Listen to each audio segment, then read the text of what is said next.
I want to start with a topic that has many, especially here in an area saturated with colleges and universities, talking. A Washington Post column Friday penned by George Will. In it, the conservative wrote of what he calls the supposed campus epidemic of rape, aka sexual assault. He attributes the rise in the number of reported attacks to increased political correctness on college campuses, which he said when universities, again quoting here, making victimhood a coveted status that confers privileges, victims proliferate. What exactly is the point he's trying to make here?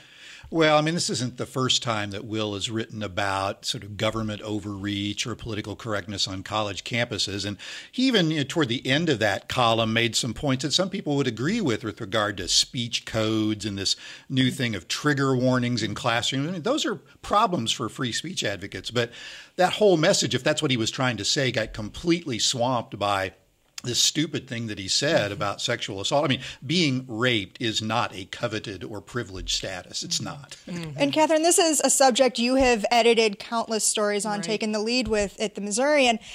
Is this just an attempt at being provocative? I just think he must be incredibly confused. And I was so surprised by the level of ignorance that it reflected about rape reporting. So if this is a coveted status that endows privilege on the person who reports, why do we have so few reports?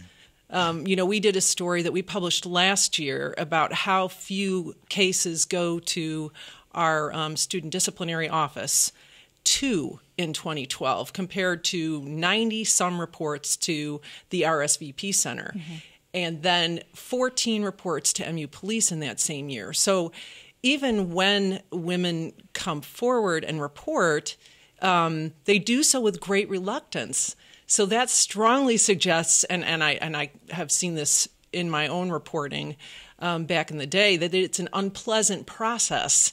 And it's still too unpleasant, and it still subjects women to scorn. And on social media, the abuse that we saw the woman take in the Michael Dixon case on Twitter was shocking to people on our campus. And so there is obviously no privilege attached to it. It was a very strange target for him to choose.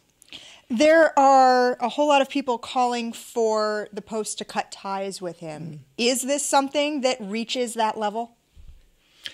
I don't think it's going to occur. I mean, already the editorial page editor for the Washington Post has defended him, saying this is exactly what a columnist should do, stirring up ideas.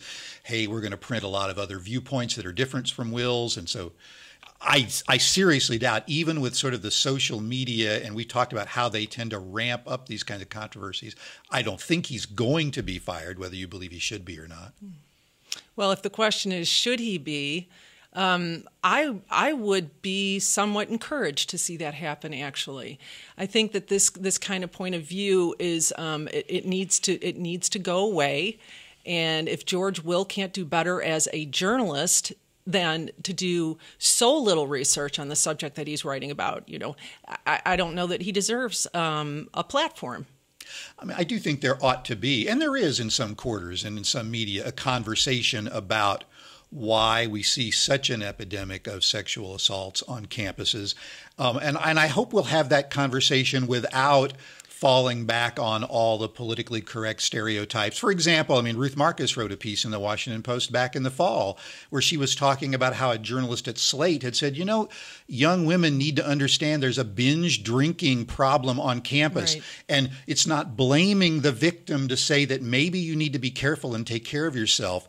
But there are a lot of critics out there that don't want to hear that argument. They will immediately say you're blaming the victim if you talk about anything other than penalties against the rapist. Right. And others have implied that it's just sexist to suggest that people should exercise very good judgment in how much they drink. We did a story this spring, a pretty big story about alcohol and sexual assault and how often alcohol plays a role in sexual assault. And we proceeded with great care because of that Slate column.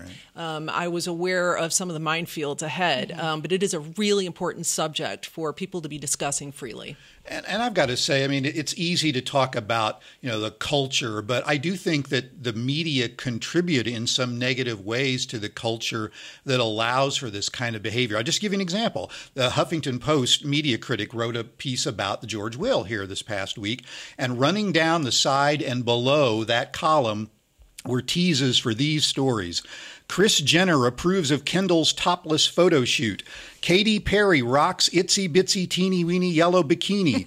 Penis size study yields surprise about women's preferences. 13 synonyms for vagina we hate most. I mean, we are enabling and magnifying our culture's obsession with objectifying women. And some of those appearing in the rail or down below a story are done through an automatic algorithm by looking at some of the words that are included in that story.